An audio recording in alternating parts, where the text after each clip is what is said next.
As pessoas não fazem a contabilidade das causas e consequências.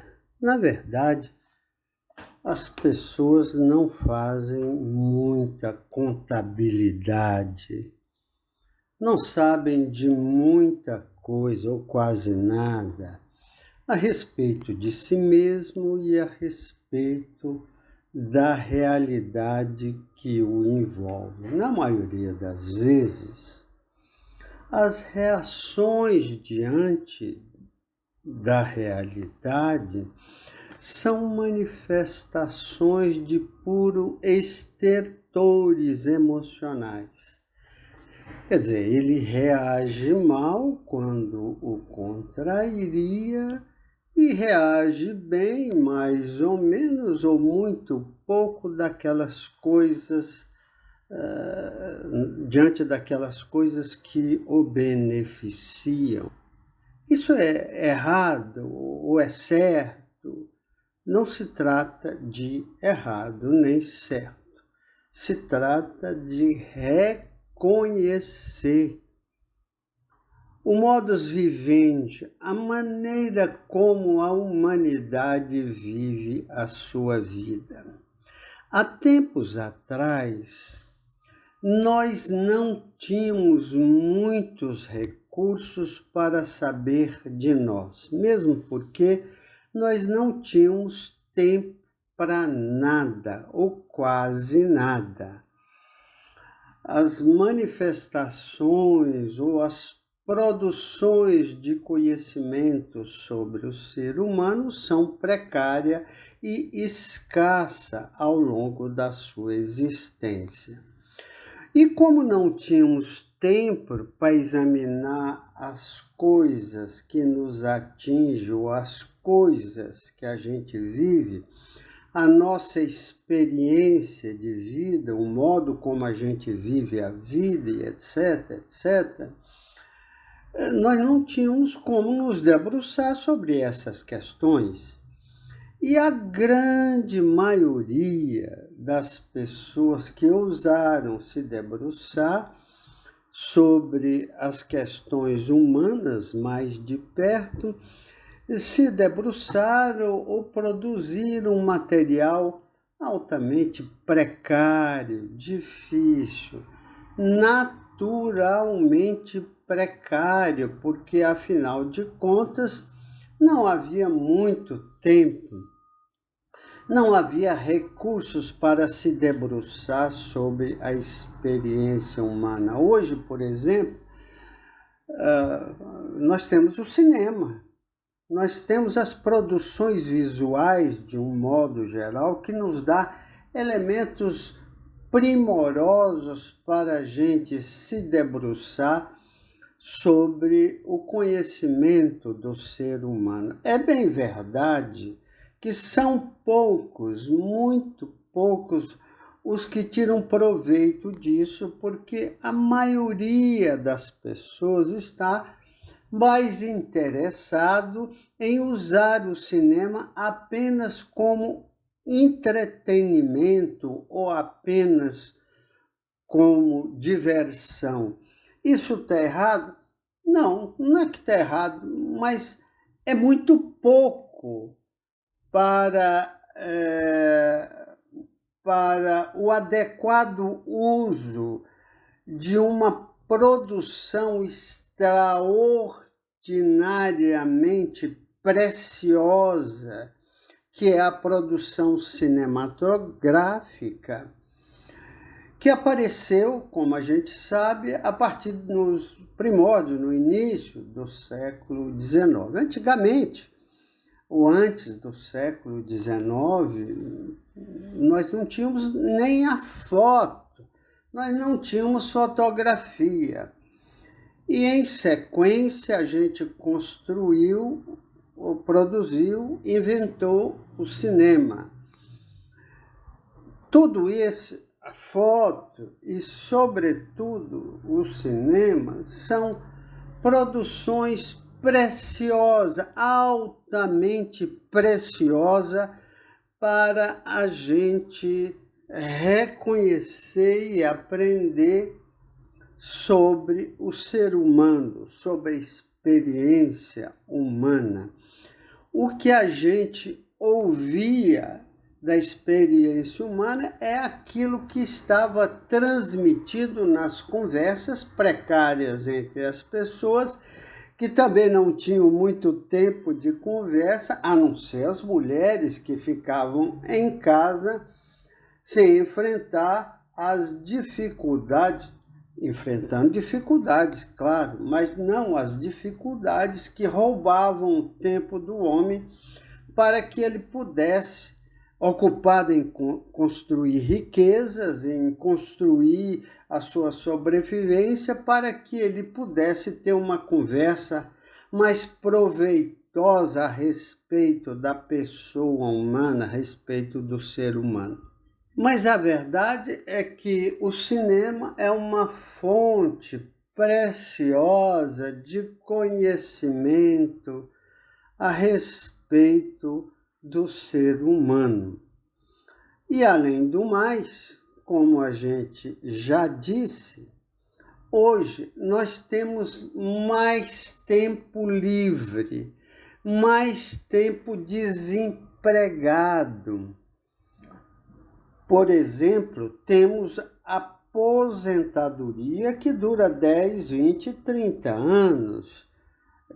E além do mais, o tempo que a gente gastava para trabalhar, para manter a nossa sobrevivência, era um tempo muito longo. Portanto, não sobrava muita coisa para a gente poder, não sobrava muito tempo para a gente dedicar ao exame, à observação da nossa realidade pessoal, da nossa experiência subjetiva. Além do mais, vivia-se muito pouco, né? A média de vida em torno do início do século XIX, 1900, por aí, girava em torno, se não me engano, não mais do que 40 anos de idade. Quer dizer, eram raras as pessoas que tinham um tempo maior para aprender sobre a respeito da humanidade e a respeito dele, da sua vida, da própria vida, né? E não só isso, aprender e poder trocar ideias com outras pessoas que se encontravam em situações mais ou menos parecidas.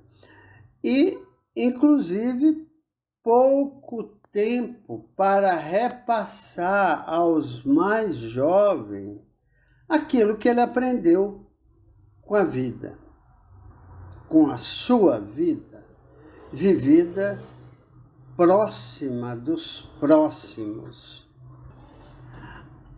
E naquela época, tem um outro dado, o que existia de narrativa, fazendo observações, muitas vezes preciosas, a respeito da experiência humana, eram narrativas que se limitavam ao verbo, à palavra. Sim, algumas narrativas são obras-primas, né? Mas ainda muito precária, mesmo porque a maioria das pessoas não sabia ler, não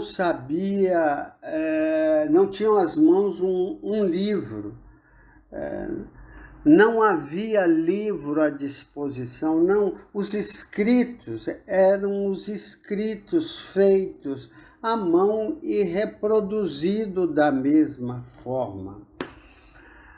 Com o nascimento da impressora é que o livro da impressão gráfica, é que o livro adquiriu esse caráter de universalidade, universal, né? O livro pode ser lido por outras pessoas, mas antigamente, eu não tenho estatística para falar a respeito, mas o índice de pessoas que lia livro na antiguidade, ou mesmo na Idade Média, eram mínimos. E os escritos eram, na maioria das vezes, escritos religiosos, escritos que tinham uma tendência religiosa, normalmente, ou comumente, ou mais frequentemente. Ou seja, a vida era vista apenas pelo viés religioso. E neste viés religioso, a noção de pecado era uma noção dominante. Eu diria que, nesse sentido, e neste período, em função disso, as pessoas muitas vezes viviam em função do pecado, no sentido de se punir pelos pecados cometidos ou acusar a outra pessoa de ter cometido o pecado. Evidentemente que esse tipo de manifestação ou de circunstância, esse modo de enxergar era um modo precário, pobre, né? Que dificultava as pessoas se dedicar a examinar outros aspectos da experiência humana. E não esqueçamos que, pela tradução religiosa, eu não sou antirreligioso, eu quero deixar isso patente. Mas pela tradução religiosa, o homem, o ser humano, já nascia em pecado, em estado de pecado. Quer dizer, eu diria que era uma sobrecarga extraordinária de trabalho, porque além do trabalho cotidiano, que a pessoa precisava realizar no dia a dia para suprir a sua sobrevivência, que era comumente precária, ele tinha que se dedicar a se livrar dos pecados. Evidentemente que a energia e a energia e o tempo que ele gastava neste trabalho, um trabalho de fuga do pecado, de compensação, de perdão do pecado e um trabalho de transformação da natureza para suprir as suas necessidades materiais. Por isso, os dois aspectos da experiência humana, a experiência humana voltada para o contato com a realidade e com as necessidades próprias que a realidade nos impõe, e a realidade interna, aquela que nos sobrecarrega de sentimentos muitas vezes negativos, dificultava evidentemente a possibilidade de desenvolver conhecimentos primorosos, necessários, importantes a respeito da experiência humana. E eu posso revelar um deles. Por exemplo, os elementos que eu tento expor nos meus vídeos já feitos, que as pessoas podem acessar. Por exemplo, algo que aparentemente não tem muita importância, que nunca foi examinado, porque as questões que envolviam o ser humano eram questões de caráter mais frequentemente, de caráter predominantemente religioso.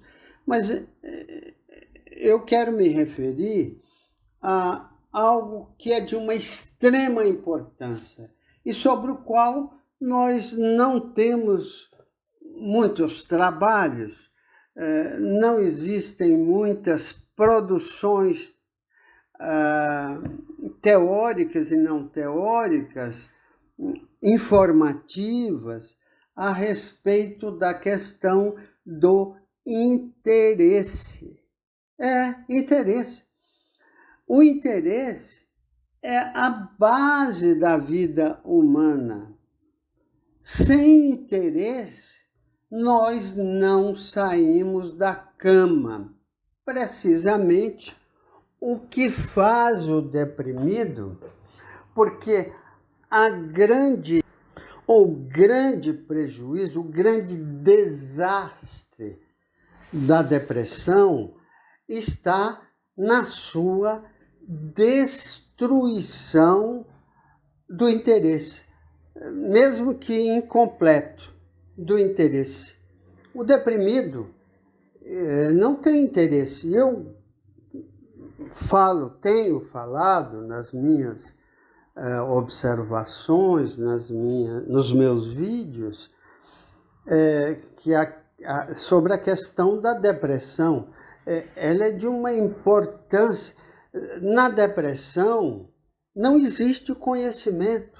Na depressão não existe aprender.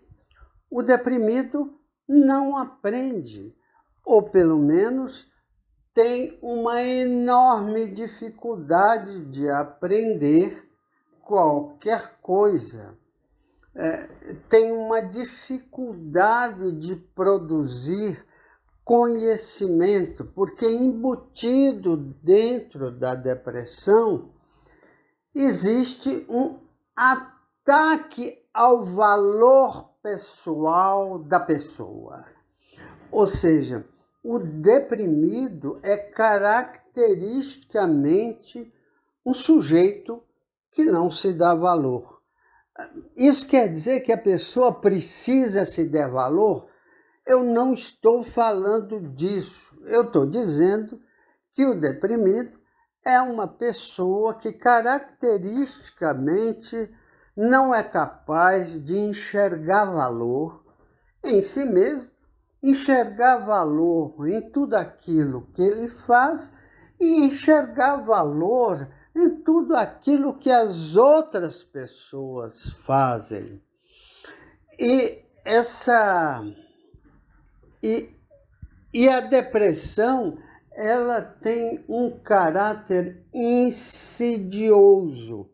Ela não desperta a atenção do deprimido e, comumente, não desperta a atenção das pessoas em volta, porque ela vai contagiando a vida mental. É como um vírus que penetra dentro da célula e vai destruindo as funções que a mantêm viva.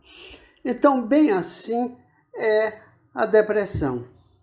Ela penetra no interior do sujeito, desbaratando, desorganizando e eliminando gradativamente os fatores, os elementos que mantêm o sujeito vivo.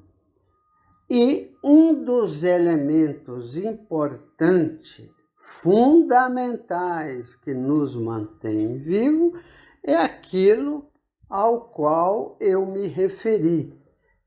Chama-se interesse.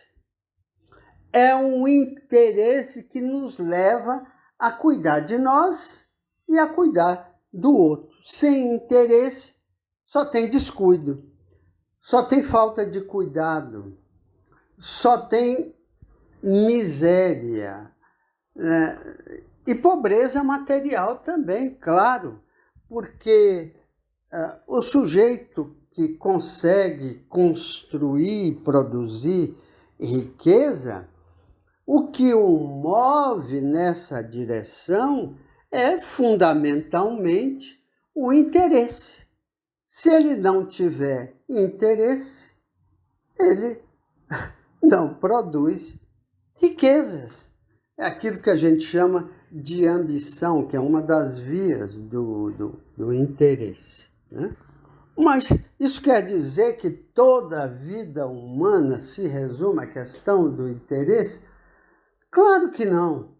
Tem muitas coisas que estão presentes na vida humana. São elementos que a gente começa a descobrir, principalmente a partir de Sigmund Freud. Foi Freud que introduziu um conhecimento sistematizado a respeito do ser humano e cunhou um conceito muito importante para a gente. Ele cunhou muitos, mas um deles está ligado mais de perto a interesse, que é o conceito de libido. Bom, meus caros, essas questões não são, essas observações que eu fiz, não são observações que nos propiciam uma visão completa do ser humano. Não, esse é apenas um esboço para propiciar às pessoas que estão interessadas neste assunto a examinar mais de perto o que está presente no interior da vida de cada um, sem que a gente muitas vezes dê a menor atenção. Então, num certo sentido, eu estou nessa minha fala tentando despertar a atenção das pessoas para essas questões que eu estou levantando aqui. Meu nome é Amaury Oliveira Tavares e lido com psicanálise e psiquiatria há bastante tempo. Muito obrigado e até a próxima.